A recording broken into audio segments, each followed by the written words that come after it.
A New York City point guard will give up his girl and his chain before he give up his dribble. We've revolutionized this game with our influence. New York City playground basketball blew up on a global scale. What we were seeing was cultural resilience. It's New York City at its finest.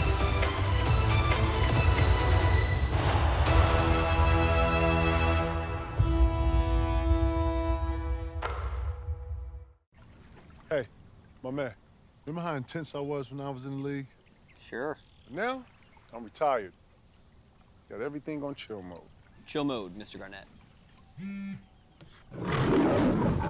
Boom! That's what I'm talking about. Big ticket hitting big parlays. Whose house is it? Big Ticket's Whose house? house is Big it? Ticket's house. Big Ticket's house. Woo! It's Big Ticket's house. It's my house. What?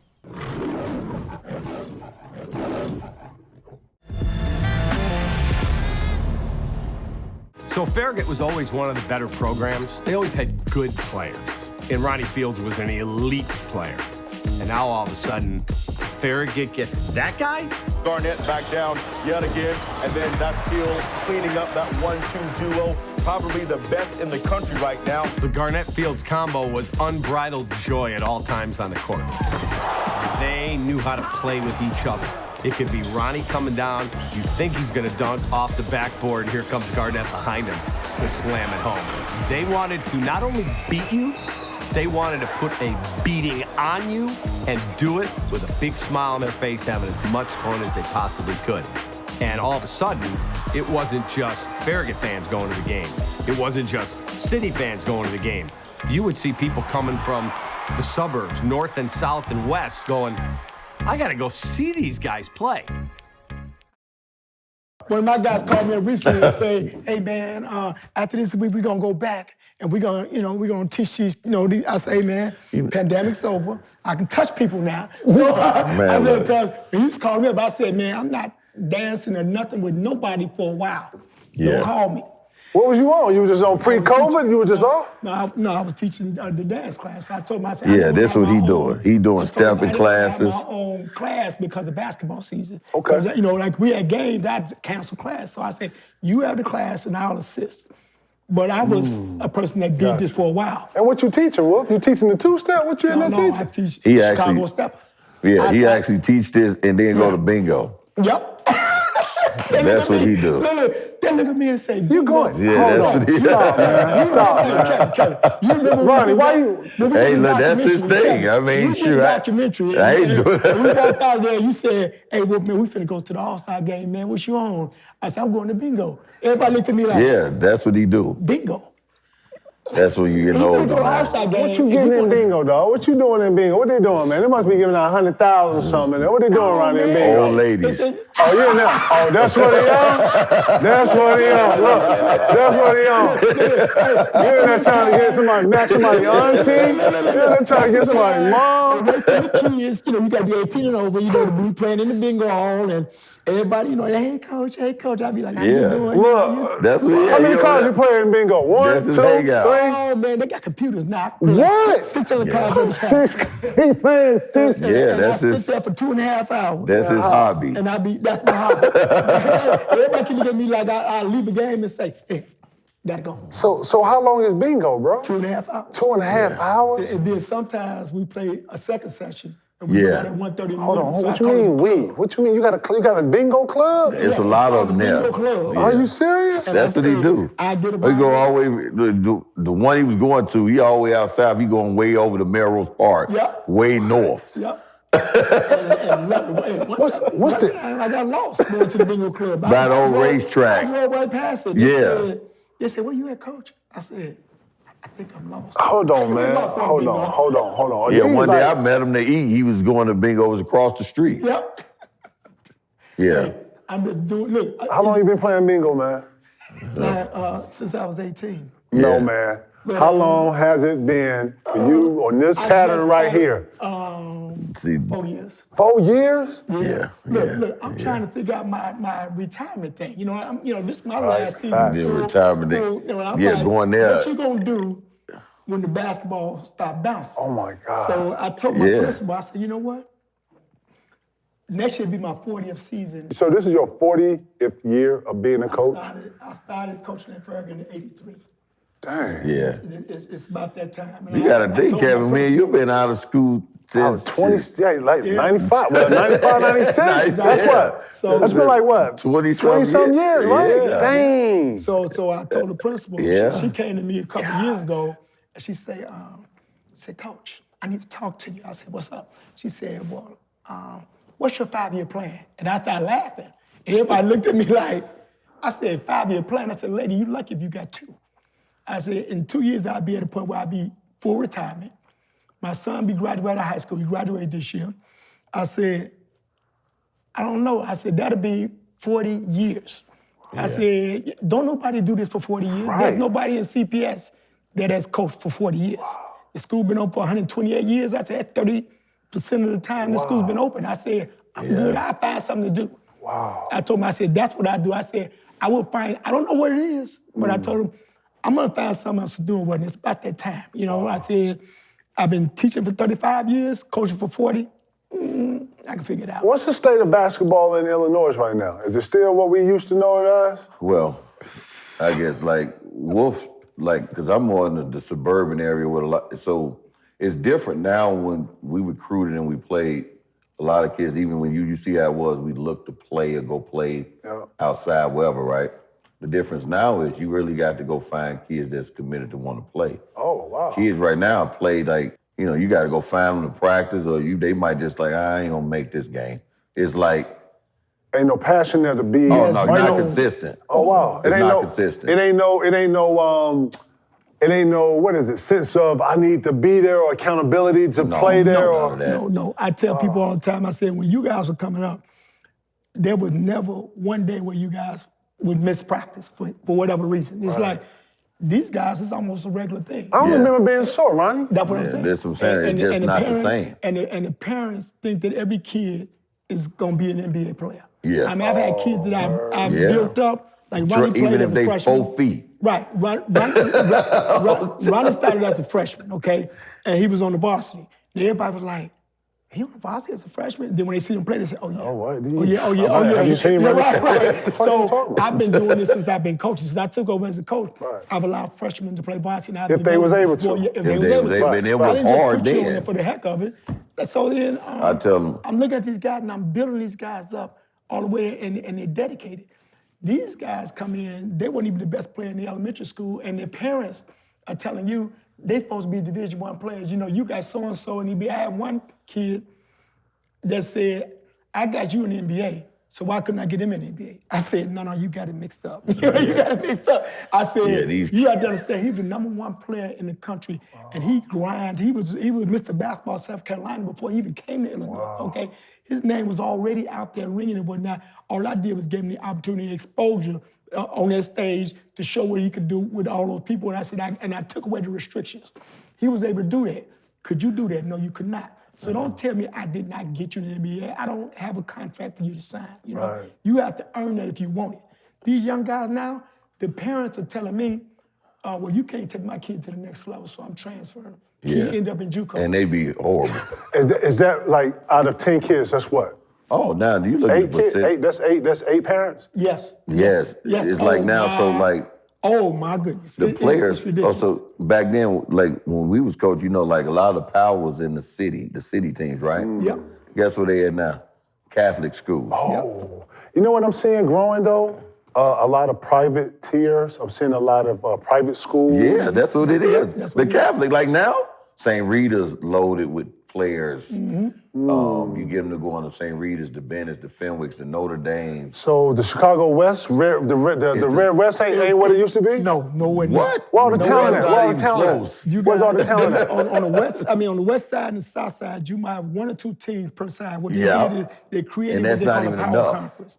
They created a power conference. 10 teams a team. Like a super league? Like you took all the... Yeah. On the northwest side and the south central. So on the south side, you got the Curies, you got Simeon, King? and King Kenwood. now? Kenwood. King ain't... Man, King's been totally trash for they done. They closed King down. They reopened him as a magnet school, and they haven't been the same since. So the schools that got the AAU programs, the big AAU program, that are able to attract those players and whatnot. It's the IMG structure. Y'all know that, right? That's what it is. But we didn't have, see, that's They the the ones thing. who- When we was playing, we didn't have, like now, He right. it done turned into a business all over, even Yes. from 7th grade on up. Yes.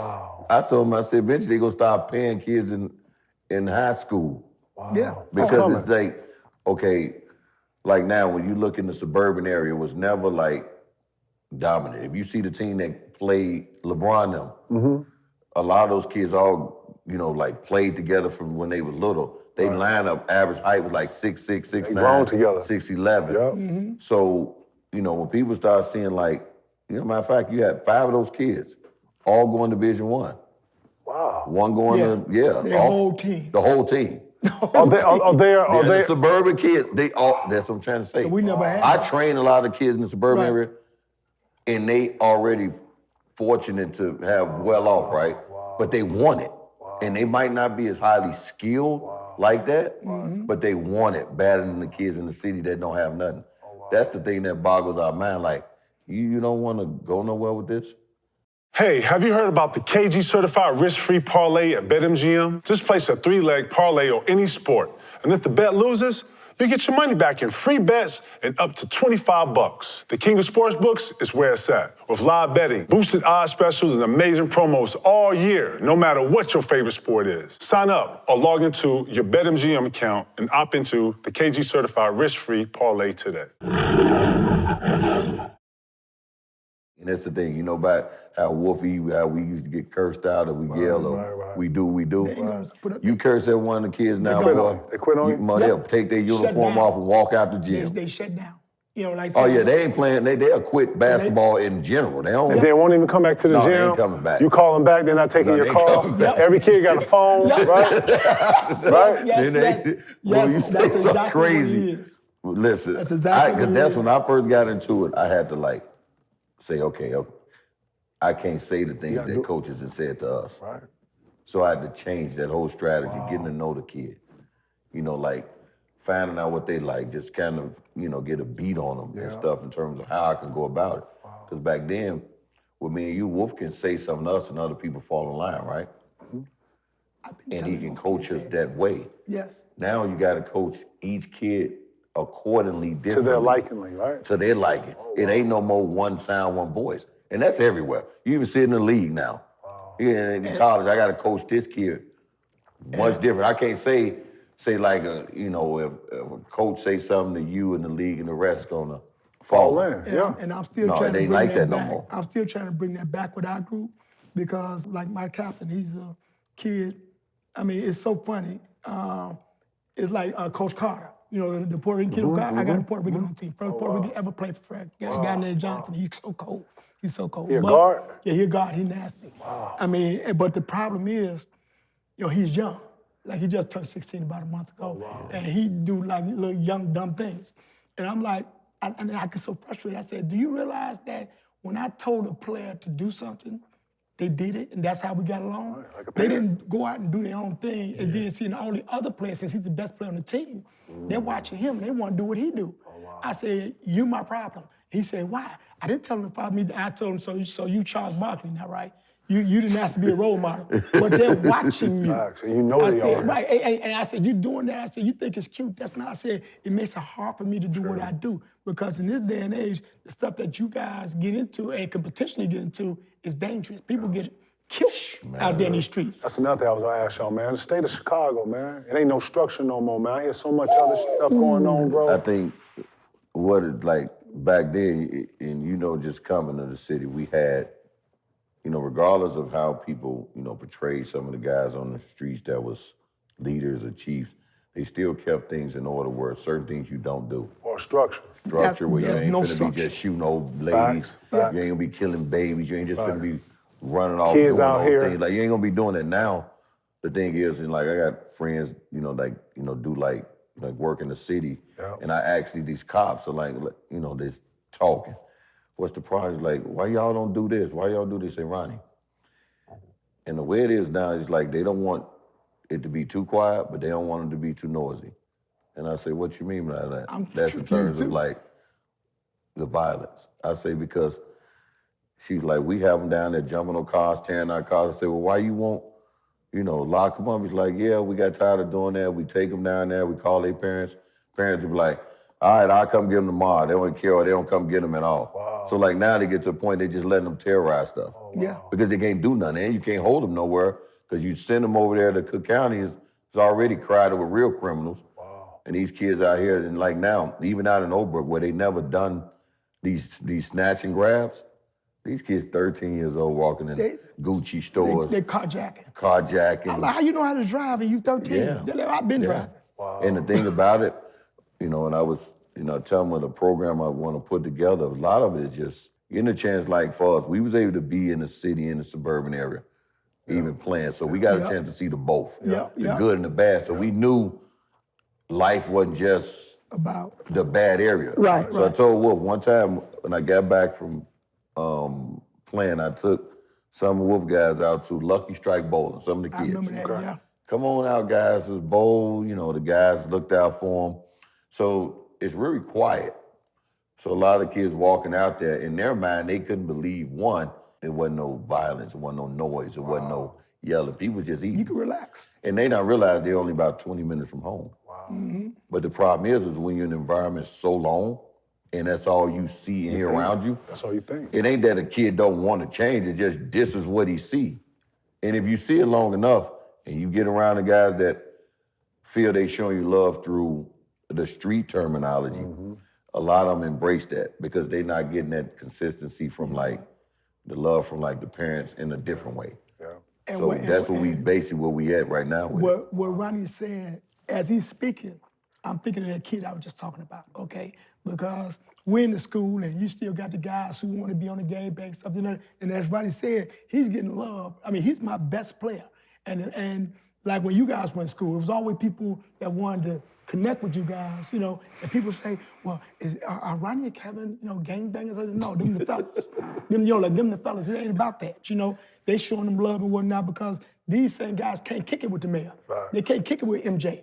So this is close they get to their celebrity status. Right. This guy is that good. And they're all trying to, so I told him, I said, I understand what's going on because I've been around for a long time.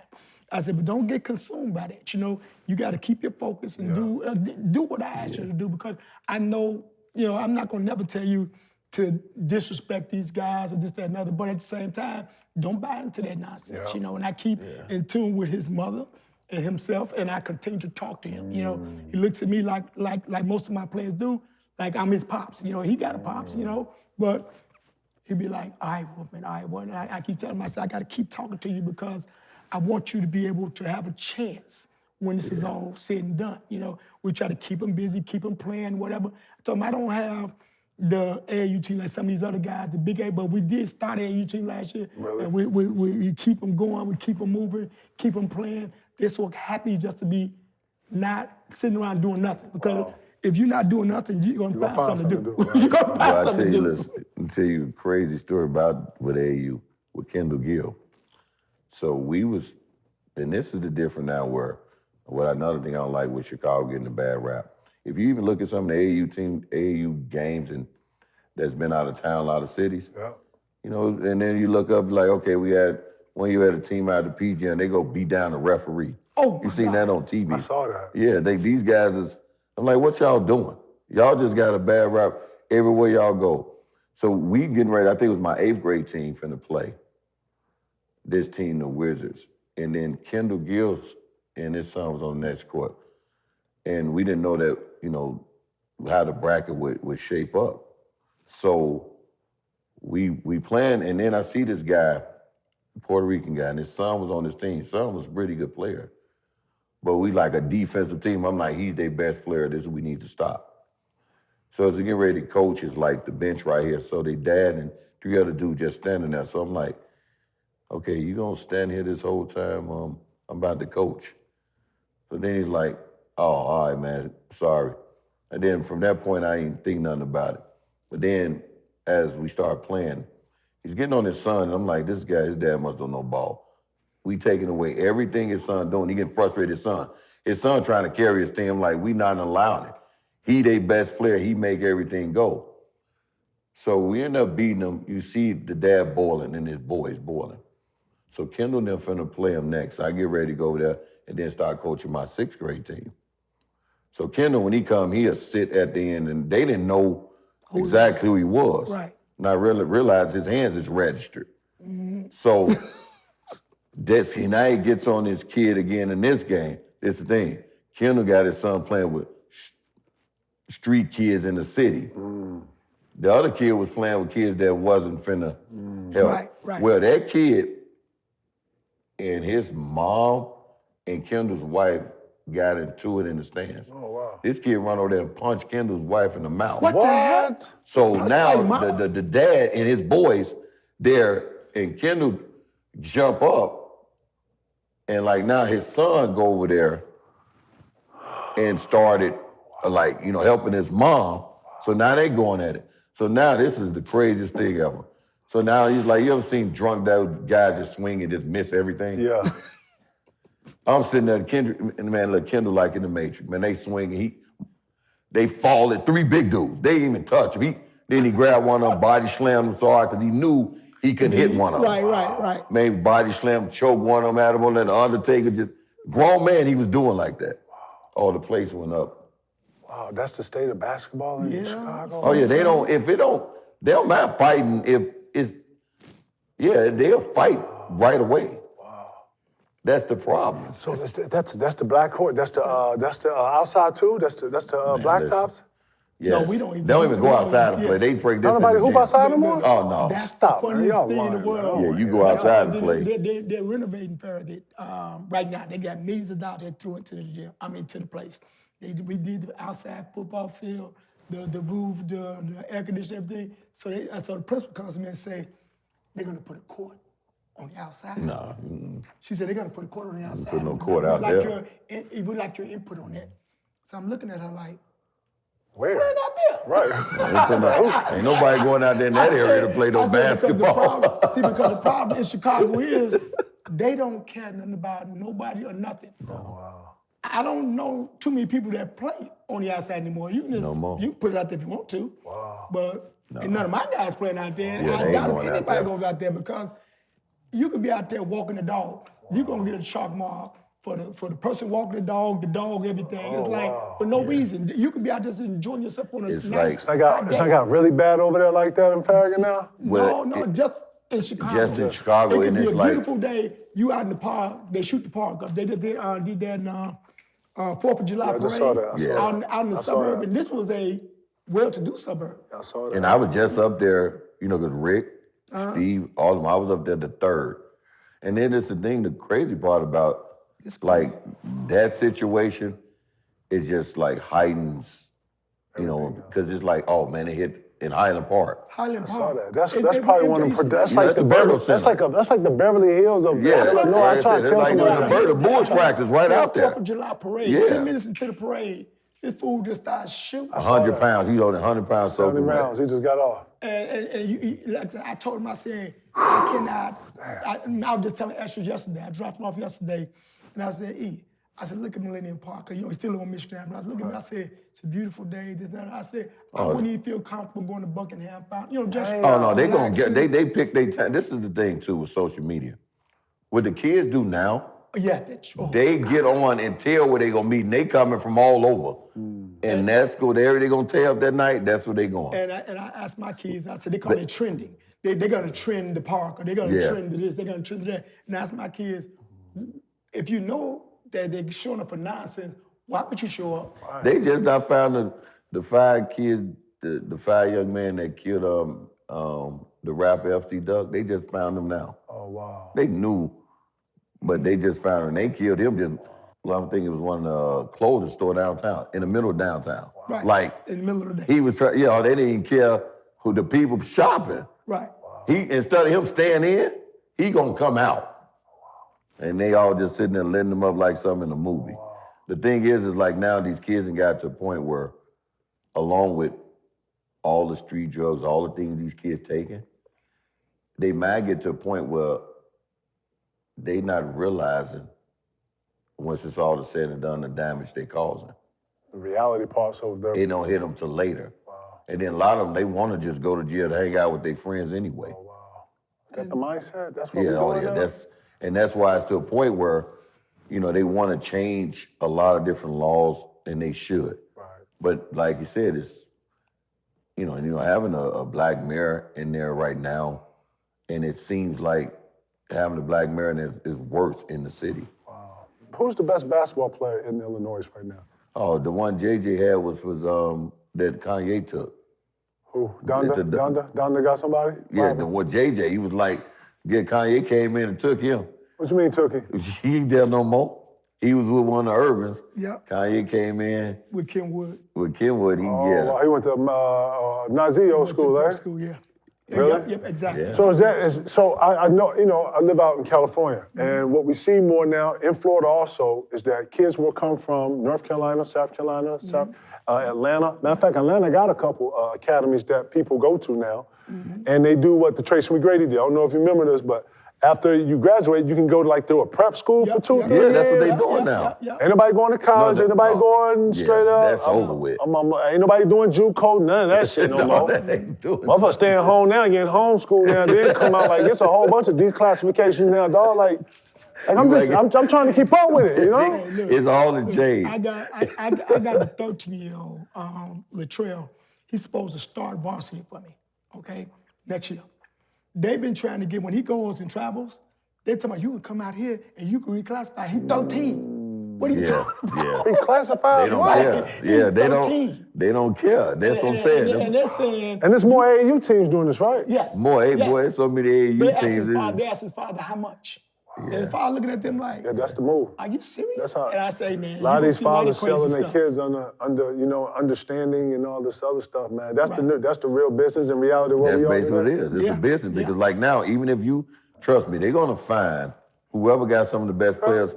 And like now, it was like Mac Urban and Mean Street, like they could, and you know, they can play ball because they was able to do it with certain, we can get you shoes, we can get you this. Now, man, you got they won't call. LeBron crew, you got all these other guys' crews. Ain't no more phones and shoes and sweatsuits no more, huh? Yeah, that don't work no more. Because that father I'm talking about, he told the guy, he said, my son ain't for sale. What are you talking about? How y'all seeing NIL work? Are y'all big on NIL? Are y'all seeing it work out there?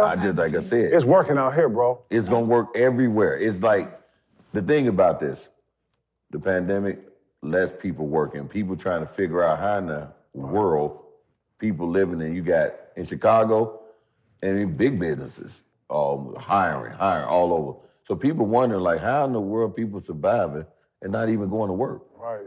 Well, a lot of these kids and parents like now from ever since the pandemic, it's just been bad. So like any opportunity that the parent get a kid, they not listening to, even if you saying it's the right thing, hey, be patient, work hard, they'll wait for about a good month, 2 months, and if it gets difficult, they like forget all that patient waiting. They ain't doing that no more. They don't care how right it is. They rather take the chance of just like dealing with the consequences later. Regardless if the kid end up going to school. This thing I said today, a lot of guys, even though when we played, we look back and I look at some of the guys that had some success, that didn't. A lot of them mentally can't adjust after they, not playing no more. A lot of you see some of these guys physically how they look, and they don't take care of themselves. They just lose it once they don't have ball no more. And think about the ones that don't get a chance to or thought they was gonna, play in the league or play overseas. I look at some of these guys running around, man, they look older than me. And it's so sad. I seen a picture yesterday of Luther Head. What Luther look like, bro? Oh, my goodness. It looks bad, bro? Luther younger than us. I was about to say that, yeah. Man, Luther like he about 61. Whoa. So his boy come in my office yesterday. And like, Brian, I want to talk to you. I'm like, hey, man, I'm trying to get this boy out of my house. I'm like, who? He's like, Luther. He's like, he been one of my childhood friends. He been, because people been trying to find out where he was at. Right. And then he's like, look, man, look at him now. I say, I thought he playing in the league somewhere. Man, that boy ain't playing no ball or care no more. He just drink nonstop. And he probably 110 pounds. Wow. Yes, Wolf. I seen that yesterday. I couldn't believe it, man. It's like, after basketball, things didn't go whatever happened. A lot of these guys don't know how to adjust after that. That happened to a lot of people. Yeah. And you know what, too? It's unfortunate that that's the story, but, that's a story that a lot of people, and that's the common denominator with what's next and not having any vision. Yep. That's true. A lot of people, too, man, had huge pieces in their life that helped them with that vision. Coaches. Not a lot of, in our time, a lot of kids didn't have parents, man. I think these last 20 years, I've been seeing like a lot more parents in these kids' lives, which is a good thing. But we came out, man, think how many kids we used to meet that didn't have a mom or dad or their grandma or their aunt or their uncle was raising them or their sister was raising them.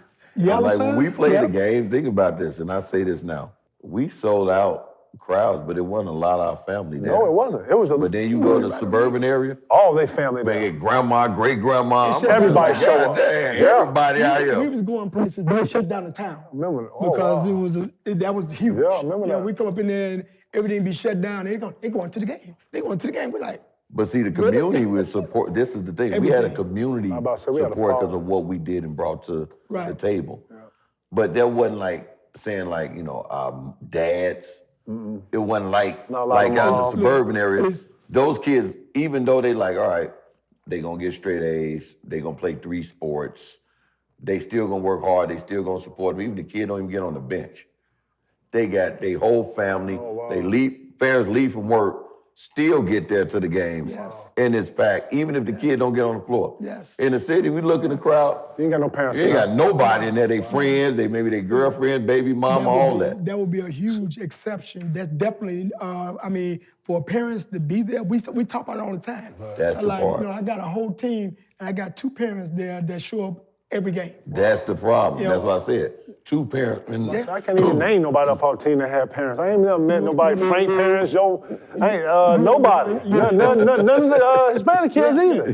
Hector, none of remember that? And the sad part about it is, we as coaches realize that we are those parents. We got to to set that role model. That's why I was glad. That's why I was glad that I wasn't doing things that I wouldn't want my kids doing. I'm not gonna tell you not to smoke weed and I'm sitting up there, I'm grown.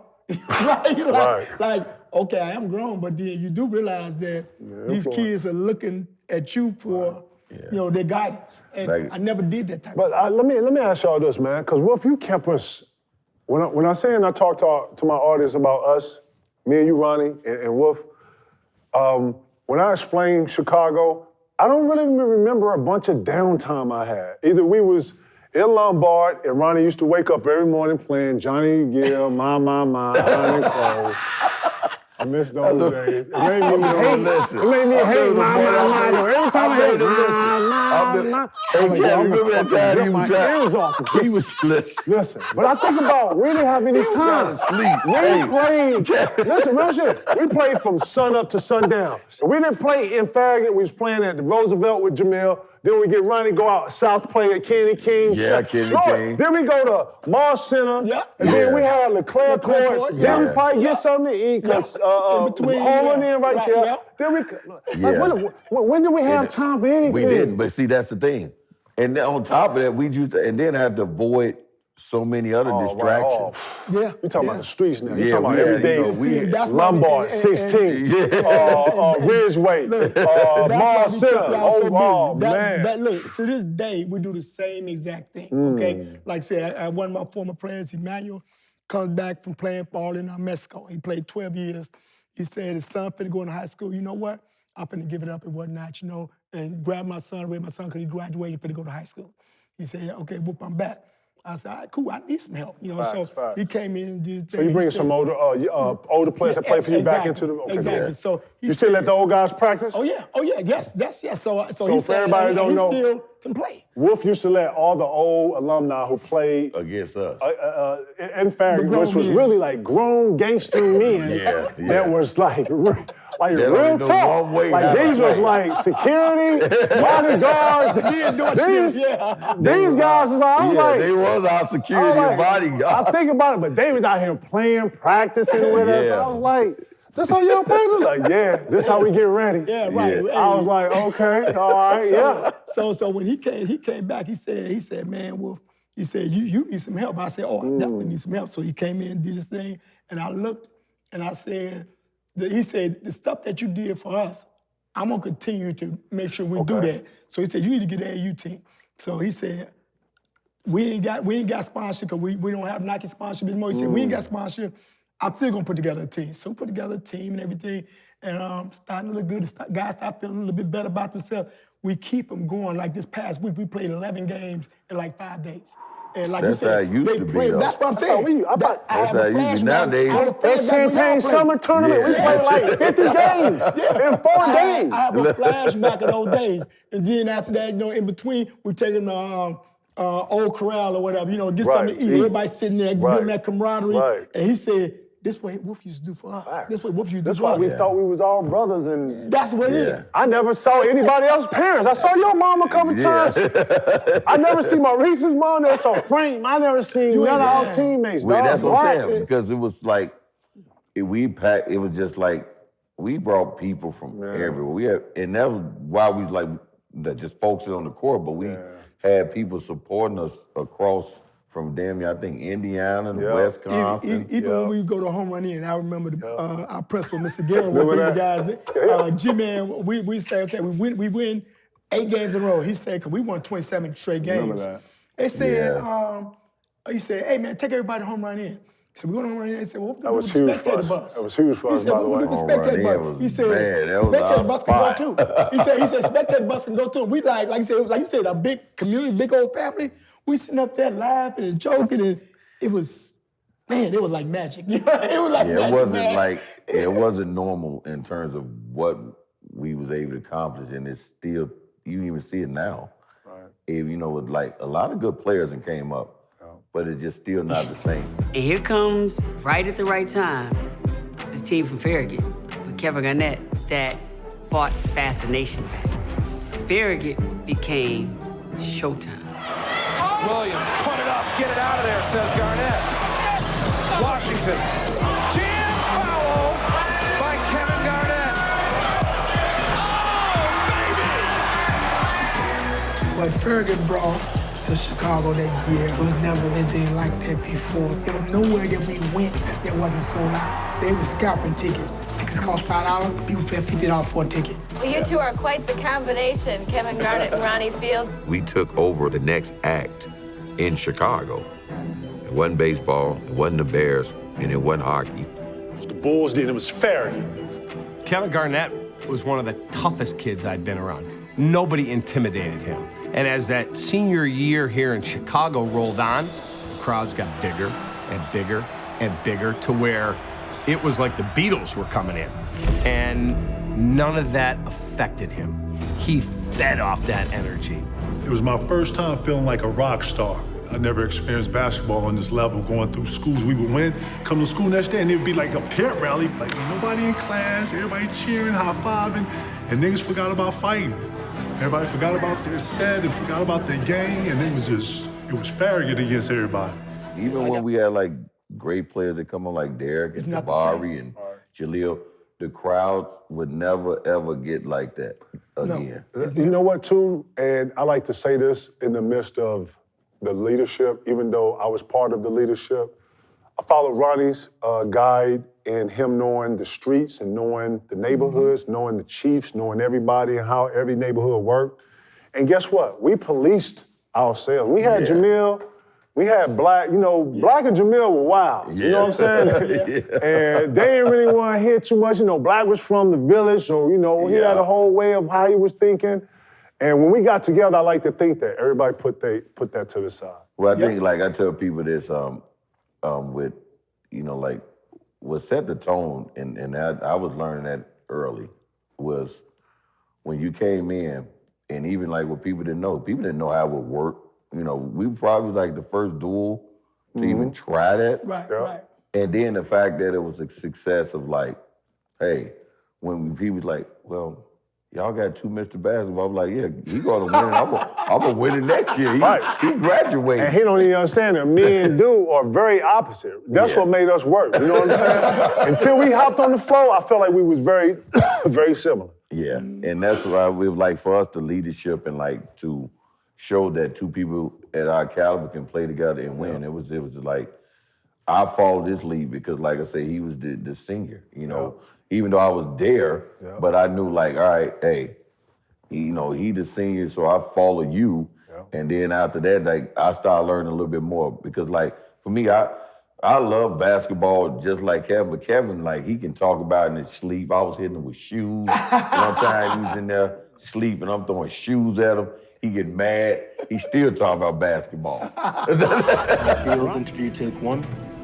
Ronnie was a really gun-ho city kid, lived really fast. Ronnie was a grown man in high school. Ronnie had been playing with us when he was in elementary school, like from 7th grade. By the time he was 8th grade, he was dunking on grown men. Ronnie Fields was like watching Michael Jordan in high school. He could drop 50 on you. He could do a 360 dunk. All he did was drive people crazy. They couldn't get enough of Ronnie Fields. You know, people would come to see Ronnie Fields put on shows at Summer League. It's that must-see situation. Ronnie was a superstar. I had never experienced a player like Ronnie Fields. Although he was a guard and I was a big, he would help me on guard stuff when I would help him on post-up and stuff like that. He was probably one of the better teammates I've ever had in my life as a player and as a friend. Ronnie was the first high school grown person I've ever played with. He was the first grown nigga I played with in high school. You ever had a nigga on your team that was doing grown? You would show up in the car. You had grown women. We were like, man, Lord, this somebody's money? Oh, no, they here with Ronnie. Listen, Ronnie was that big city kid that was living big city ways, and he had the scout report on everybody. That's Nazi. Yeah, he go to Kenwood.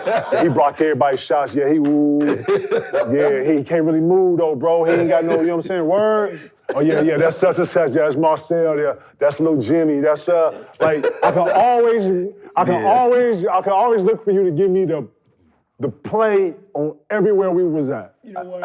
Downtown McDonald's, the Saturday night, the Friday night. Hey, you know what, Kevin? I remember that when we walked to King. We used to go into Kenny King every weekend. We used to do that every Saturday morning. Go to this place called Kenny King's College. They kept saying on the south side of hey, Chicago. Man, y'all lucky y'all just got here because Nazi was looking for you. Wait, man, we looking for Nazi. And Kevin, when you first heard, they said, who is Nazi? Who else Nazi? Nobody. We looking for him. You know, don't even worry about it. Don't even worry about it. I love that. So we finally get a chance to play against him. And this one we was at UIC? Yeah. Oh, no, it was him and then Rico Hill. Yeah. Those Brother Rice now. Yep. These are all somebodies, yo. These are all, I ain't know who. I came out here. I played in a little summer league, Band-Aid man, Derek Cheevers. Shout out to Derek Cheevers, man. Remember he had the toothpick in his mouth? And he bust my ass the next night and played with Shaw and had a better night. Wolf was like, yeah, this is how it's gonna go, so. Every night it was like somebody I didn't even know. Right. He was on South, he was on the East side. He was on you played against Big Dog. Yeah, Big Dog. You played against Big Dog Robinson. Big Dog had just got a $100 million contract. And they was playing. I get a call, hey, Wolf, man, could you bring the kid over to De La Salle, man? I want him to play on the... We get over there, we roll over there, and I'm sitting in the stands, laying back. Yeah, he finna get out there and play. They going back and forth. Yeah. Kevin was finna dunk on him. Kevin dunked on him. Big Dog was like, oh no, you're not finna dunk on me. He raised up. And then Kevin went around him and did a real smooth finger roll. Yeah, that's before he wanted to start dunking the ball. And that's the thing about Kevin, like when we met Derek Woods, remember we played downstate. Yeah. We played in Champaign. And he used to finger roll the ball. He jumped so high, finger roll the ball too. Not after practicing with you, boy. What would tell me? I'm gonna tell you now. If anything in the dots, Phil's dunking that. What you mean? Man, watch how Ronnie step out. I've never seen a kid take off from where you was taking off. Like real shit, man. Like we're in here reminiscing and going, I done forgot half the questions I was finna ask y'all, man. I fucked up this whole interview. I had something I was going with this. Oh, man. I mean, I gotta sit here and say, Jordan was your inspiration. Lord, after practicing with you, I knew that I was gonna be different. Playing everybody, and then we played every day. I was playing somebody new every day that was just as good as me. I'd be like, who is this? He'd be like, oh man, that's such and such. He good, but he ain't gonna stay with it. Right. The kid at I forget the kid at the tall kid. I forget this kid at Laramie. Manly. Tall kid over at Manly. He passed away. You talking about big 6'8", 6'9" kid. And I was like, who is that? I know exactly what and I was like, who is that? He was at Manly. Yeah, and then Ronnie was like, yeah, he good, but he ain't gonna be out here every day. That's when we was playing in the clay courts. We was playing outside. Remember we was playing outside? Yeah. Mars Center. We was at Mars Center. Then we played outside. That's what I'm saying. Like a lot of this, man. I was going to say the influences of the city. Was Jordan the only influence? I know you had other influences, but when I watched you play, bro, you was like the real out Michael Jordan. I didn't get to see Mike in a couple times to when we played in the gym with him, but man, I got to see like the closest thing to Michael fucking Jordan every single day. And I ain't just talking about in the gym. Ronnie, you had a presence about you, bro. We went, the Rock and Roll McDonald's is downtown, y'all. This man used to hold court down there, motherfucker. I should rename the Rock and Roll McDonald's to the Rock and Roll Ronnie Fields McDonald's of downtown Chicago. Real shit. He got me liking Spanish girls because we used to go there. I was being black, I was like my black girls and all my queens. Nah, you gotta come down here and get you some of these itapanitas. Some of these, you know what I'm saying, and some of these bien. Like, what you talking about, dog? That's how you start liking Spanish girls, man. I tell you, like, Straight up and down, it man. was the different, like, because we didn't know what was gonna happen. Even the day when you pulled up on the video set, we was doing. That was my first day. We went up to Madison. Look, Madison Avenue. We went up, got me a little fresh little car. Can I fit? You know that? It cost about $20. Hey, don't worry about all that, right? I'm up here thinking I'm fresh to death. He's like, oh, we finna play. I was like, well, I'm finna play like this. I ain't changing nothing. Music video. Next thing you know, dog, we in here full sweat, dunking. That was funny, like you said, because right after that game when he played at De La Salle against Big Dog now, that day, same guy, he asked me, he said, Wolf, we doing a music video over here. Man, bring some of the guys, man.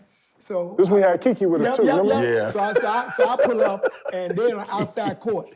Everybody runs outside court. They got these nice I have never seen so many guys out here. They had cars, and there was like 1 million. I was like, what's this? I remember that. It was hilarious. They said, all we want them to do is just play in the background. Hoop in the back. Girl, you see your booty brown. Check your style.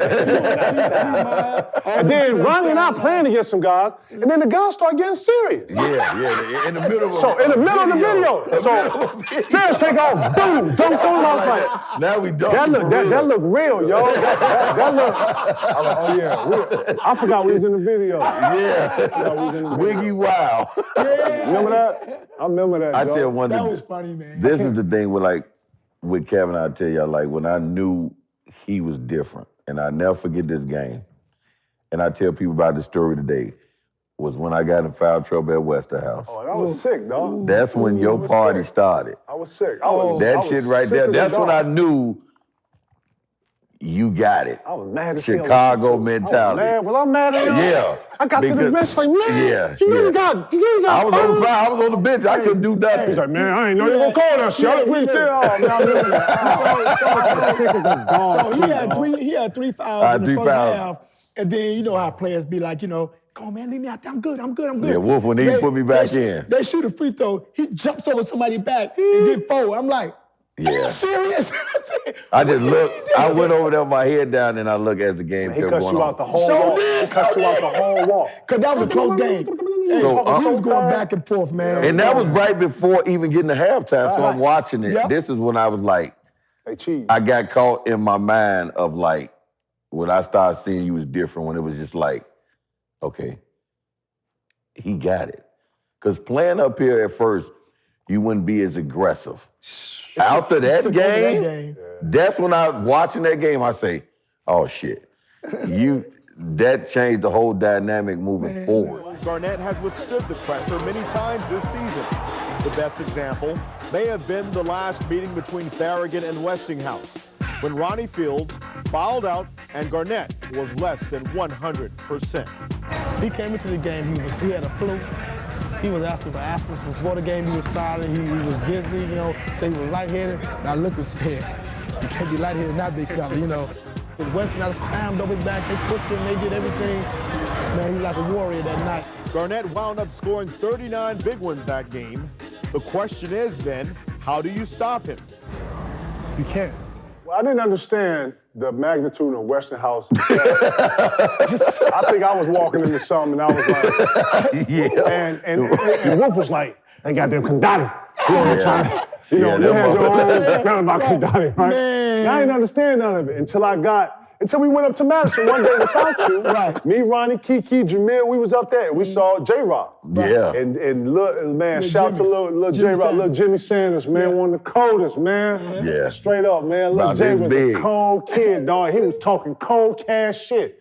He was talking with Billy, he had all the, you know exactly what I'm talking about. It was a whole bunch of them out there. He was like, oh, that's him? Oh, man, y'all know what it is when you come in? He was just whooping. Yeah. He didn't back down. He was the shortest dude on the court. Listen, he had Napoleon. I ain't know Napoleon lived at that time. He had Napoleon syndrome, but Lil Jimmy was one of the ones that backed this talk up. Yeah. And he was slick at the mouth. He had a bunch of goons around. He was like, little bitty self. Mooch was over there. Oh, man, we're not playing. Ronnie, man, we know. And I ain't really know none of that. I was sick as a dog. I'll never forget I was sick. I almost didn't play that game. Yeah, he told me before the game. He said he was sick. I said, man, I was sick as a dog. And that was that was crazy because I'm like sitting over there, and I didn't even never get in the rhythm. Yeah, you took over that game, man. I felt like Tupac on the Above the Rim, man. We was going back and forth. I'm on the sideline, and the game, like it's a 1 or 2 point game, like for the last 6 minutes game. We're going back and forth. And Kevin, sick as a dog, Ronnie fouled out the game.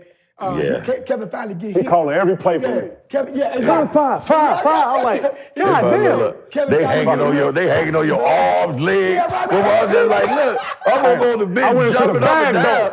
I'm like, after you dunked on what's name, that dunk on her, it was over after that. They said, Coach, you got to come take him out of the game. I said, who? I looked at him. They said, you got to come out here, Coach. I said, He said, inside my head. So he said, Coach, you got to come out here. So I go out there and I say, Kevin, you all right? Kevin said, man, I'm dizzy. I'm seeing double. I said, just shoot in the middle, man. He said, you all right, big fella? Nah, I think I see double. Kevin get shoot it right in the middle then. Kevin get the ball thrown and I say, I can't take you out, man. He said, yeah. And I was done, so. I was like, can I get... me out the way. And I'm like, I'm sorry, man. I can't take you out, man. Shit, because I was already out the game. You can't lose this game, man. Yeah. He kept looking at me like, really? I said, back then, you know, I think now I said, he probably had a concussion. Right. But, probably. Like, which one I shoot at? Whatever you know, dog. Whatever you know. I said, according to today's protocol, you no, you going to jail. You going to jail, William Nelson. I said, take me out, man. And Ronnie's over there, but ain't like that move, man. I told my trainer, Meredith, I said, hey, Meredith, get him ready, man.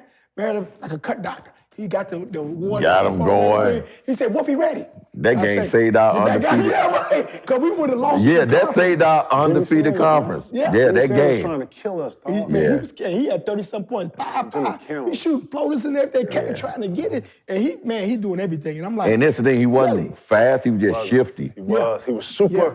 You know, he was one of them guards that when he would turn the corner, he would, you know, he never used a bunch of energy until he needed it. And that's what threw people off. Yep. He knew how to split. He was splitting pick and rolls. Yeah. I was like, Jay, man. Like real talk. I had a lot of respect for Jay, and we used to run into each other a lot on the street in a lot of different places and stuff. Yeah. You know what I mean? But man, Chicago, man, when I sit back and I think about the times and how we was raised, I see the village ain't no more. I see a bunch of different things ain't no more. Like, I see how they pushing everybody out to the suburbs and trying to take over like downtown. Like, it's tough. Like how do you keep a tradition?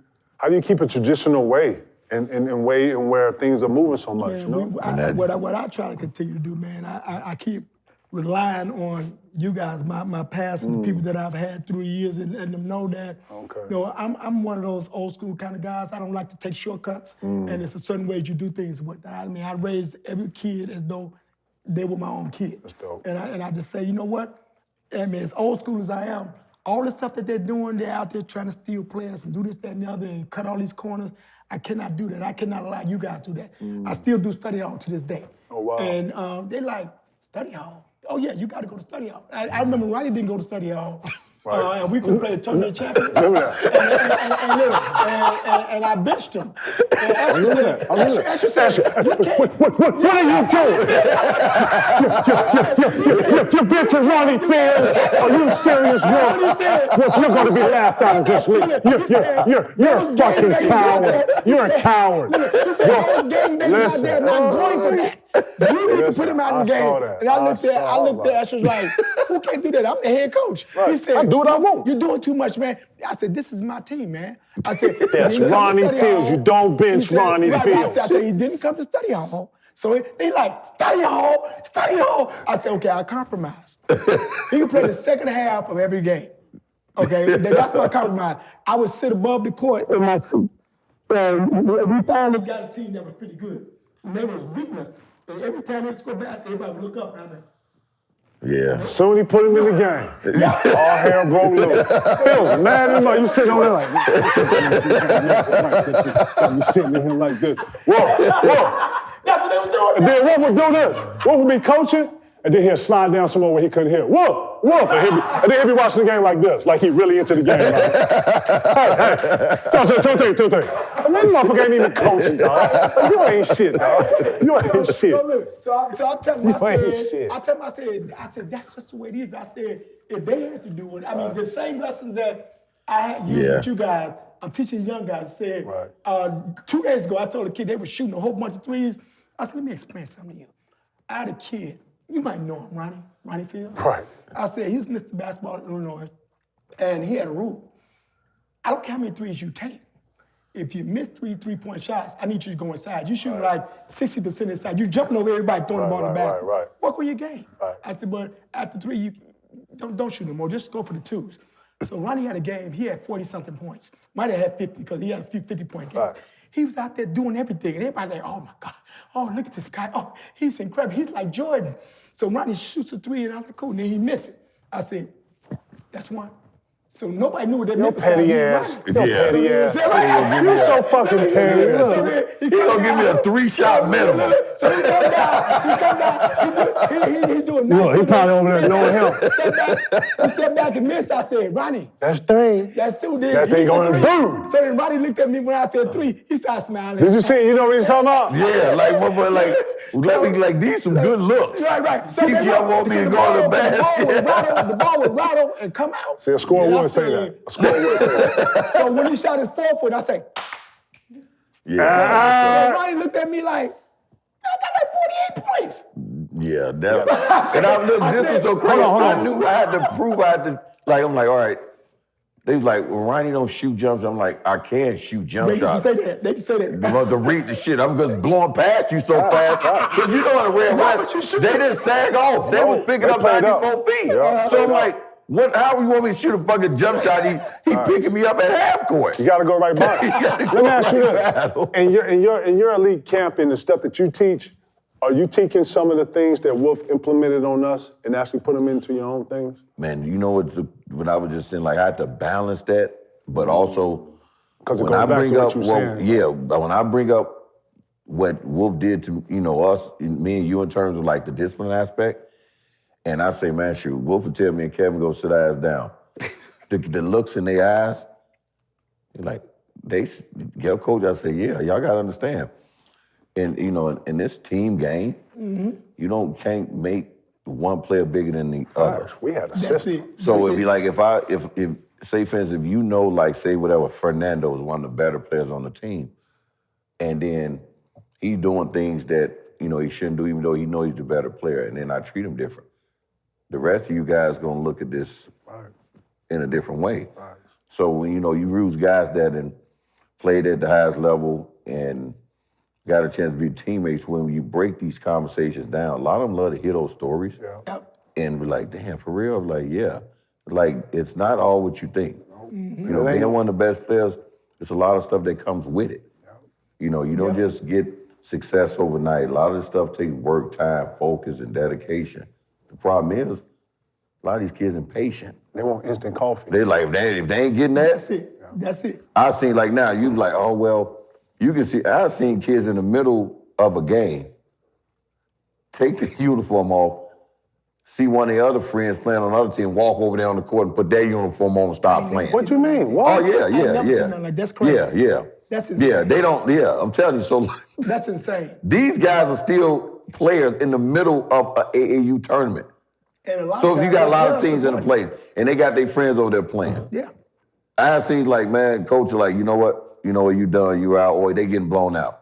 Or take the uniform out, hey, y'all got some room for another player? Yeah, JJ, come on. Mid-game? Oh yeah, they do that, yeah. Oh yeah, they do that. They do that. They quit go play with another team. Part of having y'all here today, man, was just not only reminisce, man. I heard you say something also in the doc that made sense too, bro. You said, there's a lot of things that could have went wrong. Mm-hmm. Yeah. A lot of things that could have went a different way. I think about when we went to, when Wolf told us to go to that damn dance. Yeah. Wolf thought it'd be a good, Wolf was like, hey man, take the big fella out. And then I was like, Ronnie, y'all go to y'all dance. Like, look, Farragut had a dance. Yeah. And he was like, let him go, meet some people. I was like, I go to school every day. We ain't skip school either. That was another thing. Wolf made sure we was in school every day. We went to school every day. They'll go to school every day. now. They'll go. Listen, first off, we went to school, right? Because I've told that story. We went to school every day. 1, 2. Ryan said nobody ever goes to these dances, but I was like, it was a different energy that year. Wasn't so many fights and stuff, and it was a little coming together. So I was like, let's go, man. We went to I never this hand them let us use the IROC. We thought we were stars. Then they shot this thing up so bad. Just not learning about the Vidoc and getting on the other side of the Vidoc. Before certain parts you had to get to when you were safe. But man, that was like a whole 100 feet. Yeah. And man, we didn't meet nobody. It was 1 block between the school and the viaduct. And you had to get to the once you cross over, the viaduct is the bridge. Yeah. That's what the train goes over. Side. And you had to go from Christiana to the Vidoc, and then you was cool. Yep. But that whole the big Eldorado came around. I was like, what is this? It felt like that was forever. Like you felt like you was in the movie The Warriors. I was mad as hell. But it was only 1 block. Right. Only 1 block. Didn't want to go no dances. I ain't want to take them no damn dances over there. We was over there for like 15 minutes. They shot that thing up so fast. I was like, why'd you want us to go? I said, I want y'all, to go meet somebody. Man. Rock and roll McDonald's. Where we go? I want to go to Rock and Roll. Yeah, that's what we was. That's what we was. That's our hangout spot. Rock and roll McDonald's. Ronnie, what's the number one question people ask you about us, Doc? Or about anything? What's the number one people come up to you and ask you? What it was like playing together and like how did, you all just the magic come together on the floor and then it was like, what was it, what we was played Kevin a lot like? together too, dog. A lot of people don't know that. Outside of high school. Yeah. We'll put us, as soon as I got to Chicago, we went to Champaign. Yeah, I got the against an all-star team. We played against an all-star team. Yeah, we went down there, we played against, was that Chris Ant? Did you? St. Joe. Yeah, that was St. Joe. St. Joe, but Did we you played have against that an all-star already? team. Did you have that tournament lined up? No, they gave me a call and said, "Whoop, man, in 48 hours, 24 hours? Yes. But this was crazy part about that. That happened to be our first tournament together out of the city. They hadn't met each other. The city already No, we played at Nike. Remember we played at Nike before? Got back to play in Chicago. It was already around the whole city and state by that time. Facts. Yeah. Because we played at Nike before together. Yeah, Nike. And then as soon as I got to Midway, I met Jamil and all these other little cats. And I was like, Black and everybody. Look, they had been hearing about he was coming. They were like, this J-Rock and this Maurice. Next thing we know, we in Champaign, Illinois. Yeah. So what's this, Ronnie? It's summer tournament. I was like, what's a summer tournament? I didn't even know nothing about that. That was 50 games in like 3 days. Yeah, we won tired. It was a dunk. I started by saying, when were we sore? That was so crazy. Like now, and when I look back at that and I see these kids now, they play 2 games and 3 games. They need massages, they need cryo, they need to stretch. Yeah. Lord, we played 50 games, and it was a dunk fest, by the way. Yeah. I want to say that. Yeah, that was. Listen, I was like, what is this? I think somebody posted those highlights. I saw it. I reposted you. Yeah. I reposted you. I was like, yeah. It was, I couldn't even explain. When I get the number one question, bro, was Ronnie better than Cole? And I always tell people he was. I can't speak for what Cole was like in high school. I ain't really follow Cole. I ain't practice with Cole. I seen some highlights of Cole. Yeah. When I saw the highlights of Cole, what he was doing, he wasn't doing what Ronnie Fields was doing. I was seeing Ronnie with my eyes. I've been in practice and seen some shit, and I'm like, God, Like it was just over the top, and I just like, man. That 1 and 2 years. Man, that was Think magical, about this, bro. It was KG. magical. It was magical. Think about like your 95 and my 96 year of all us guys. Right. Me, Kobe, AI, Facts, you. facts. People like, all y'all got, yes, all us was in that same vicinity. Yep. And people look back and say, man, that was a hell of a class, 95 and I 96. remember the dunk contest at Remember Nike when Corey Benjamin did the Dr. J. He stretched out from the free throw line, boom, and all the California crew was. Toby Bailey, all them jumped up. All of them. And we were looking like this. All right, all right. Oh, y'all thought that was something? So Ronnie on to that. breaks out in 360 windmill. He comes up, he bounces it, he jumps up in the air, turns around, I never saw touches you his get your- toe right. with the ball, I never saw two you- hands, dunked the ball, and came down and looked at everybody from Cali. And I didn't even get my second dunk. Facts. I didn't even. Everybody kept out. We was like, crazy. And Esther said, I've seen this show 1,000 times. Hey, I've had a front seat to all this. Hey, and I'll like he never said, forget that. They both got 2 dunks. It was over. I didn't even get my Anybody never second seen dunk. it? Listen, Vince stole this man's dunk. Yeah. Listen, we in Oakland. They showed me. I got the handheld. I'm down here. He did the first dunk, but he went the other way. Phil. The other way with it. He went reverse with it. And then I remember him walking up, they do whatever. I said, you stole my man, John, you stole my, he ain't here to use it. He ain't here to use it, I gotta use it. You ain't shit, yo, you ain't shit, you know it. I love the one where he did in the Olympics, when he jumped over the guy. Yeah. A guy, Vince jumping over the guy, using the picture, this, that, and I got a picture at school with Ronnie doing it 4 years before that. That was a senior high school. First Jumping game. over somebody, though. First game, he I jumped got over that at Sergio home. McClain. And when he did it, the guy that was under the basket, he took the picture and he ran out and said, I got the picture. I got the picture. We kept saying, man, get it. We didn't believe he'd get that man, picture. He got it, though. It was the perfect It was the perfect picture, because where he was the perfect angle, bro. Yeah. That was the I was like, weird- how did... That situation, you know, like Pure Man was one of the most disciplined teams we ever played. Yes. Ever, Coach ever, McClain, like yes. in basketball. Like, Ever. If anybody knew had 6 guards that could be all 6'3", Facts. dribble, pass, shoot, It was rotate. these guys. So That's it. Yeah, that Yep. showed That's that. it. Yep. So that Yep, that's time the one. on that dunk, I never forget. That's a hoodie, yes it is. Oh yeah, I got your hoodie on. Oh my God. I didn't know, oh my God. Yeah, you I didn't got get a the hoodie memo, made. man. I got that hoodie though. I got that hoodie. That was so, and I got the video of it. I've seen Ronnie had 4 fouls. He's coming Yeah, I down. remember. Because I said, if That was I your don't- only option, huh? So look, this what happened. When I seen Sergio, I say, man. He finna take the charge. That's what I said. I say, man, I'm either finna foul out or I'm gonna have to clear this dude. Because I had I couldn't, my momentum. You stop, you couldn't slow down? I couldn't, because when it was on came off the hard. wing, and I was like, your momentum took you. His body, he was in a perfect, right over the block. He came right over the block when you take the charge. I say, look, I'm gonna foul out. I'm gonna have to clear him, and then I said, forget it. Cause you jumped you opened your legs like Opened you my had to. legs. I just said, I'm gonna keep going. You can see me on the tape. That's what it was like. Boom. You see me on the tape saying, Ronnie, no. Yeah. Ronnie, no. He told me because that was my 5th foul. Yeah, right. When he jumped up, my whole body raised up. He jumped up and I did this.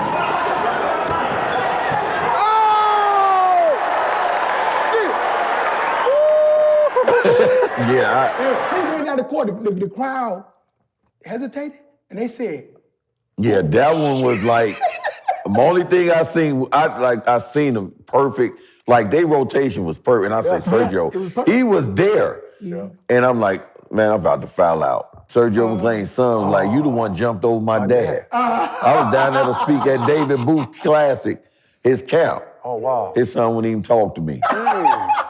Like, dude, you know how long ago that You was? made your dad famous, man. You made your dad famous with that, Joe. You wrote. Your whole family wrote. Everybody know your dad before that, dog. You Sergio McClain. Ronnie Fields jumped over you. I know you. I got a hoodie with you on it. What are you talking about? Yeah, that was like, his son was just bad. I gotta ask you, dog, what's your coldest dunk that you can remember, that you know of? I could say the one when I was finna lob to you. You jumped from the free throw line, Phil. But but you ain't realize when whoever was that back, they didn't see you running the opposite side. No. I seen you run the opposite side. So I'm up here like, this dude got to make a choice. Either way it go, he's going to get it from one of them. You know what? You know what happened? He didn't commit. Right, he was so kind of that's in the what middle. I said. And you running so fast, I was like, you know how fast he was running? Right. I was like, you was storming. Listen, I had to ask You was storming. I said, where was you going? I said, where running from the gym from? Lord, I don't even think you know how fast you was running. No, bro. I did. Listen, I seen you sprinting the other side. So I'm like, if he come, I'm throwing this thing up. So he got stuck in the middle. He was like, he went like this now, and I just remember you running. Not only, I ain't never seen you run this fast. I swear to God. And get to the ball, and you know, usually Ronnie running like a stride, right? Yeah. When I saw you getting your steps together, I said to myself for a quick, he finna. And then before I could do, I was like, oh, he took off. Because he didn't commit. Did you look at me, dog? I was like, please don't throw this to me. And Lord, for about like 7 seconds, Joe, you just floated. Yeah, he got stuck. The first thing I did, Wolfie, we all looked down. We all looked where you came from. You came from the elbow. I don't even think you were so in it. I see, because like when the crowd, you see the crowd standing up. I seen you storm off the other side. So I'm like, sprinted. Okay. And I was a little behind you. Because I know they like taking charges. Right. So I'm like, he gonna keep backing back. He was doing that. So he kept doing that. I'm like, oh. You in trouble. You're about to just take off. Oh, that was the craziest dunk I've ever seen in my, like everybody talking about the Vince joint. Yeah, I saw him clear dude, and yeah, he dunked it. Boom, he cleared him and everything, right? But Lord, you jumped 2 feet. Like, I don't think everybody understand. Like, when you go off one like you supposed to stride, right? But everybody who understands dunking, understands how to dunk, oh, you go 2 feet. Yeah. Bro, I don't even think I've ever seen you go off one leg. I ain't never seen you dunk off one leg. Everything I've ever seen you was all this in the rim, man. I think that was one of the better ones. I tell people all the time, this one thing I remember about Ronnie's dunking, his first 2 points in high school was a dunk against Austin. He Very stole first the 2 ball, points? He stole the ball. His first number was 21, because he loved Dominique Wilkins. Oh, word. So then he stole the ball, and then everybody looked up, because he was already known in the hood, because he was doing stuff to grown men. I wouldn't let him play 15 in the tournament. Whole 16th, No, that's the whole 16th. Yeah, he gonna throw me, like, as soon as I got there, I'm like, man, I'm finna go to high school, I'm finna play on the sophomore team. This mother gonna come in there. You're playing Yeah, I'm ready to tell you on the sophomore. You ain't lying. Right. He stole the ball, he ran down, he turned his back to the rim, cocked it between his legs, and threw it over his shoulder. And that was his first 2 points.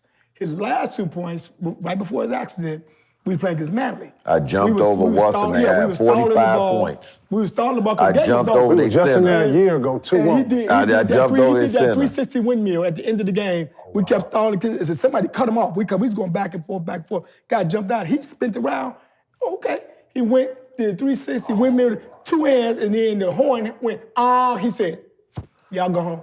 Yeah, that was my last dunk. So that was like bookends. You know, like his first 2 points and his last 2 points. And I'm going like this. That's crazy. And what y'all don't know is Wolf probably got a tape of all of this that we're talking about. Yes, I got it. Wolf is the king of data. Shit. He is the king of content back then. Am I lying? Yeah. Wolf had tapes on Ben Wilson, Mark Aguirre. He had dunk. tapes on Isaiah Thomas. Yeah. I was saying this because the coldest dunk I've ever think of, other than the one that we seen in the gym, is that when we played in the summer league, they put the 6'8" guy on. Remember this? When I played with Keon Clark and we was playing with we playing with Long Street. Long Street. Yeah, Remember we can't play with Long Street had like 8 guys. Remember Keon? Hey, 8 guys. They put a 6'8" guy on you, bro. Lord, I saw you jump outside the lane. Y'all jumped at the same time. And y'all was outside the lane on the left side. And I was like, damn, they put a 6'8" guy because the nigga jump up there with you. Right. And Lord, as y'all kept going, I just watched him go up, and then I saw him go down. You just kept going. I was like, what? And you kind of jumped, and you went under the rim, and then the guy came down. You went by the rim, and you went, and just kept on running. And I was like,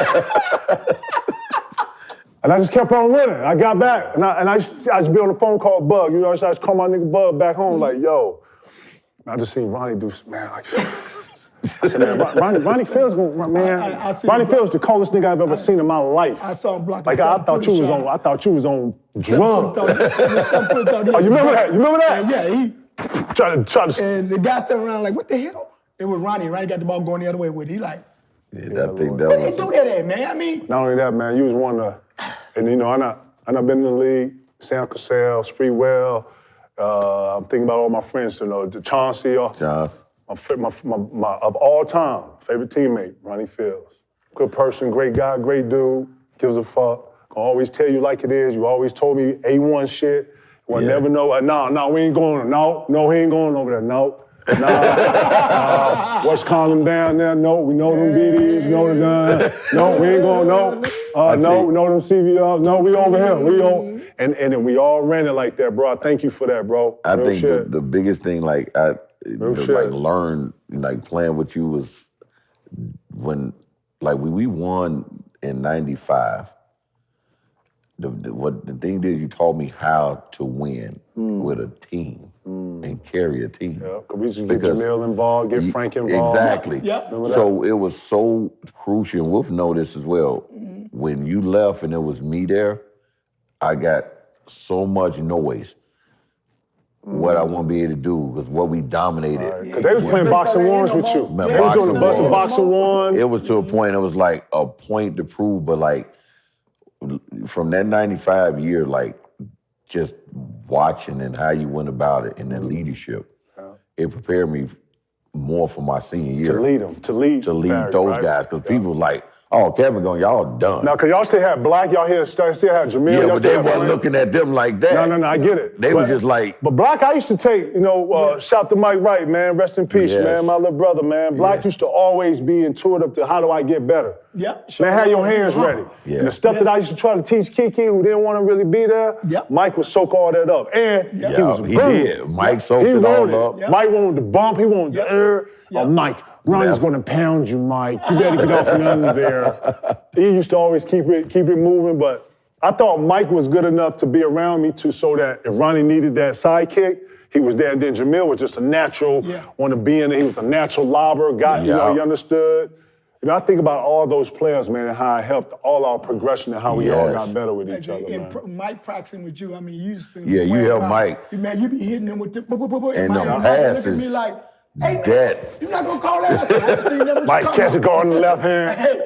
And he just toughened him up. And when you left, I was hard on him, man. You left, he started dishing it out. Yeah. The next guy looking at me like, you not gonna call it? Mike said, he ain't calling when KD was doing me. Yeah. so you know he's not gonna call it.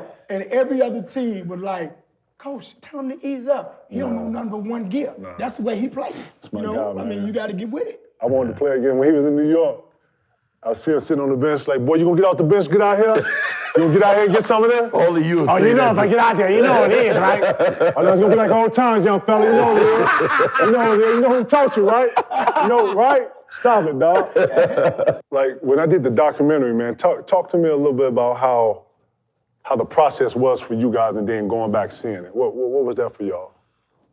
Well, for me, it was just like, to see like this like 20-some years later, the impact that we still had to today. You gotta think like we still had the same impact everywhere. It's crazy. Even when I was playing abroad, it was always me and you.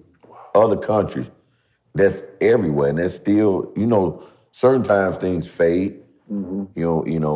It's there, but people don't really talk about it. Waves, new waves coming. Yeah, but it's like for us, it's still going, just like we did it yesterday. And that's the thing that's so amazing even to today with realizing what we built and did in the city of Chicago. Wow. And for basketball in general, even with good players coming up behind us. Yeah. It's still like, who's the best duel in high school history? They argue that. Yes. They argue that. And they still to today. And it's like, it's been, 20-some years we've been removed from that. It's crazy. And like seeing, like I say, putting all this together and seeing all the footage and where it come today to, you playing the league, win the championship, and the work and the focus and the ups and downs it took for us to just succeed in life. in difficult times. It was amazing to be able to put this story together, you know, for other people and youth to see the day of, it wasn't easy, it was work. Right. And there's two stories to it of being successful in life from standpoint of me playing, continuing to fight, and you continue to fight and get that elusive championship that you end up winning from your work as well and the stuff you put in. So it's showing that you can be successful in life and born in one way. And two, man, I felt like in the culmination of all that coming together for me, I felt like I've always carried y'all with me. I've always had that Farragut, that Admiral, and always had that Fields, that Wolf mindset. You know, I can say that year in Chicago actually got me ready for the league. I wasn't intimidated by anybody. No. When we went to East St was probably one of them trips where I was nervous.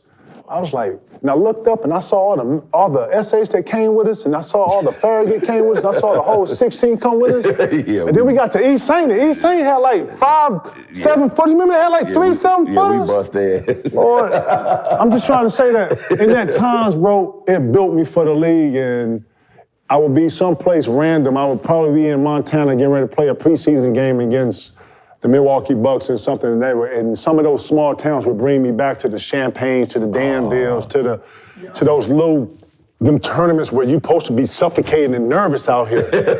Like, nah, I'm really, man, I got these stripes here. I've been through some backyard, barnyard joints to where, I'm cool down here, I'm good.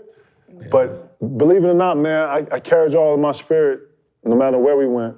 No matter where we went, no matter where I was, I always felt like I got a piece of it on my makeup. You know what I'm saying? I got a lot of good play from these guys. They've won 27 games in a row.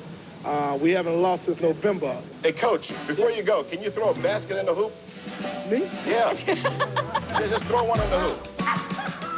Yeah. All right. Well. All right, Coach. Going through the season that year and to win all of those games in a row, I would try to figure out how far we could go. Would we ever lose again? Wolf would encourage me to bring the ball up and use some of my handles, and next time you dunk, scream. You know, like, what? Wolf wanted the more personality to come out. He wanted that animal. You mad? Well, show him you mad. He told me that his coach in South Carolina was a strict coach. He wouldn't allow him to unleash. But when he was playing with me, I saw that there was a lot more under the surface. All you had to do was just let it go. Put it back in. There you go. Kevin Garnett, showtime. You start seeing something come out of him, and I was like, okay, a lot of people gonna be in some trouble. That's when I knew, like, all right, ain't nobody gonna beat us. Where's this at? Where we at? That's the Final Four game. It gets done by the one we almost lost. Oh, shit. A lot of people think like New York is a mecca of basketball, man. Chicago got a toughness about the city that it's almost like a reputation that comes with it.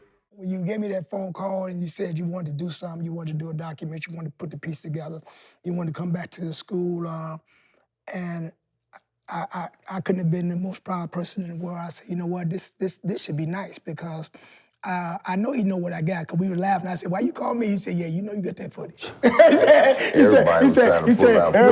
know you got that footage. I mean, literally, I got, like you said, I got footage from like 30 years. He got an NBA clause, and, dog. I said, he got an NBA clause of footage in there. Oh yeah, I might have a few pieces. and I'm laughing because I know some of the best footage I got was in my personal safe. I had when he jumped over Sergio McClain's head. And I had when he announced that he was going pro. I say I had the other stuff in my storage locker, but that was like kept close. Yeah. So I said, you know what? This is gonna be nice. You know, because when Ronnie did his documentary, I said, I got something for you, Ronnie. And I'd bring it out with him jumping over the guy's head, because they had a still picture. Nobody realized that the video exists. Oh, wow. And I played it for this guy. He said, what the hell? He said, can we use that? I said, why you think it's there? I've been saving this, okay? So when Kevin came in, he didn't know that I still had the footage of him at home running and announcing, hey, y'all, I'm gonna skip. First thing I looked at Showtime, man, where y'all get this? Y'all got this from Wolf, huh? Yeah. I was about to say, the only mother they get this from is Wolf. Like, I don't even have this. Where the fuck y'all get this from? Y'all got this from Wolf, huh? Kevin said, you still got VHS? Hey, man, I got something for you, man. Just please. You gotta digitize that shit. Right, We gotta digitize. Listen, I don't know nothing about digitize. I got a VCR. I got a tape. Plays real smooth. I put that sucker in. Everybody like, who's running around with VCRs back here? Hey, I got the stuff, even man. with the video, even the music video. Yeah. When He that got the popped booty up, bounce. I was shocked, like, where they found this at? Hey, listen, I'm not shocked at anything anymore. Ronnie, he got a whole content list back there. He been keeping all these years. I got a phone call last night from one of my former players, and it was like 11 something at night. No, it was not 11, the night before I left town. It was, he said, Wolf, I'm just seeing the documentary. Oh my God. Man, I'm having flashbacks, man. Oh my God, this is great. It's incredible. Then I said, yeah, I know. I said, I know. He said, man, it's like, it took me all the way back there. It's like when I was walking the halls with Kevin and Ronnie, and you was, like, I was on the front hall, I'm sitting there watching these guys. He said, that footage, oh my God. It's like, it takes you back. And I said, that's exactly where I feel every time I look at it. I said, I look back and I see it and I remember all those times and all those celebrations, everything, this and that. And I said, man, all I try to do while I continue to coach in all these years, like I said, this being my 40th coming up, I say, we talk about it all the time because the radio show that I'm part of, we do it on Mondays, and we talk about that from time to time, Clyde Travis Show. Yeah. And we sit back and say, man, will basketball ever be the same again? Is there anybody who brings, and I said, we've had some nice players come through, but ain't nothing like that. Those crowds, wherever we went, the place was already sold out before we got there. Yeah, it ain't been like that no more. They signed autographs. I mean, they said, can you sign an autograph? I think they gonna sign a few autographs. Oh, you remember the one with Method Man them came to perform? You remember that? Yeah. Hey, y'all had everybody come together. Chicago Bulls sitting up there trying to take a peep, because like you said, the Bulls wasn't playing, and they out there looking, trying to take a peep, and I'm looking at. Hey, you know what was so crazy? It was like, they were telling the time, like, they come watch us. These just fighting to get in the chair to come watch our games. That's crazy. And then after that, they'll go watch Mike. Yep. That was crazy. It was just us two. We had to play at 4. Because first off, I didn't never play that early.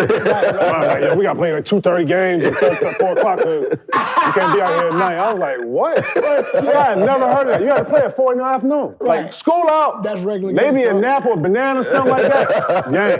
I'm used to watching Frost Off, C-Team, girls play, boom. Nah, we first. Yeah. Then everybody else play. Yeah. But those were great times, man. I'll never forget those times, man. Yeah, because even the suburban team, they playing, like you said, 7 o'clock 7 o'clock at night. No, City, you got to play at 4 o'clock. Yeah. So they would miss their games to come to the city to watch our games. It's crazy. Thank you, Chicago. I appreciate it. Yeah, Before you get out of here, something I've you been holding on to. You brought some tape. Look. Something I've been holding on to. I gave Ronnie his. I had to go over to another school to get Ronnie his. Make sure he got his. So I said, while I'm out here. Oh, yeah, Hall of Fame. While Gave you your Hall of Fame flag. I gotta bring, because they're not gonna believe I gave it to them. They're gonna think I kept it. So I want to document it that, KG got his Hall of Fame flag and Wolf didn't just keep it, you understand? Yeah, I got mine. Yeah, we both got flags. I'm in the Hall of Fame of the Illinois joint, you know what I'm saying? It's from all that work. All y'all out there bitching and complaining about that work. It's what that work gets you, immortal. You understand? You put that work in. It'll all come, believe that. The funny part about it is that they asked me, I got over 500 wins, and like I said, I was the first person to coach 2 Mr. Basketballs, thanks to you guys. And they say, Wolf, are you in the Hall of Fame? I said, no, they didn't put me in the Hall of Fame yet. I said, I only got over 500 wins. I don't know what the hell they're waiting on. I've been coaching for 40 years, shit. At some point, anytime, guys, I'm here. Anytime he's ready. Right. It's like, I'm still here. I'm waiting, I guess they're going to wait till I retire and then give it to me. That's when they're going to probably do it. Yeah. That's what's up. So, like I said, I want to take a picture of my joint, man. Let them know, you know what I'm saying? You got your joint, right. Get some video of this shit, right? Yeah. There we go here. Yeah, Wolf brought my joint. Had to fly his ass out here for certifying to come get this one. We had to fly here, you know what I'm saying, Phil? Had to fly him all the way out here for certifying to bring my little, you know what I'm saying? Shout out to Illinois Hall of Fame. Good looks, I appreciate it. Right. Got you. Right, that's what's up, man. Right. Hey, the man. I got mine. I still got mine. He didn't keep your shit. He brought it over. I'd rather be He brought it over. Hey, I got something playing. Hey, come on, little boy. I got your order. Okay, hold on. And I got one more, because I keep having a problem every time I go out to these things. This has been one of the best years of my life, just hanging out with you and whatnot. Appreciate all the stuff. But my son said he had one issue. One issue? He said, I never shout his name out. Oh, shout him out right here. What camera's Wolf in? Yeah. Right here, Wolf. This your camera right here. Okay, so, Zion, this is your moment. You know, shout out to my son, Zion Nelson and whatnot. You know, he wasn't able to be here with us today. I would never come. Anyway, but he said, you could at least mention my name. So Zion Nelson, and that's my baby boy. Shout him out. Hey, certified. In Chicago, city championships are often more important than the state championship, because you could come from some bum-ass school district in the state of Illinois and get a chance to go downstate, where you have the biggest public school system in the nation. Only one spot to play for a state championship. Only one. So winning the city is a big deal, and no other teams that come from other parts of the state have to go through what you have to go through to get there. Today's public league title tilt between Farragut and Carver. Much anticipated showdown between the two powers. Garnett finishes with 32 points. He scored 16 straight in one stretch of this game. Farragut beats Carver 71-62, their first public league title. William Nelson and company are off to Champaign, and they're going in style. First trip down Champaign, man, I have to go shopping. I can't wait none of those stuff. I got to throw all this away. I mean, I say I'm happy as I don't know what.